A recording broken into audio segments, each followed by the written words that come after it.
This is Anika Kovishok and I'm very excited to announce that আজকে আমি লিমার্স construction and ইন্টেরিয়রের সাথে as a brand ambassador tagged হলাম।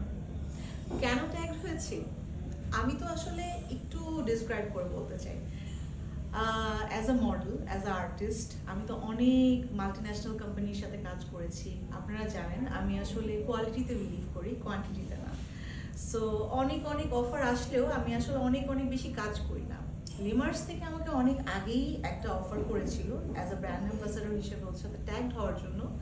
But আমার কাছে মনে হয়েছে আমারও তো একটা দায়বদ্ধতা আছে, একটা দায়িত্ব আছে। আমি তো যেন তেন যে কোনো ব্র্যান্ডের সাথে একেবারে ট্যাগড হয়ে যেতে পারি না। আমার কাছে মনে হয়েছে যেহেতু আমি আপনাদের কাছে যে কোনো ব্র্যান্ডকে রিপ্রেজেন্ট করবো, সো আমার জায়গা থেকে, আমার দায়িত্ব থেকে আমার মনে হয়েছে আমার সব কিছু একটু অবজার্ভ করা দরকার। সো আমিও লিমার্সকে আসলে অবজার্ভ করেছি ওরা কীভাবে ক্লায়েন্টের সাথে ডিল করে, ওদের সার্ভিস কেমন,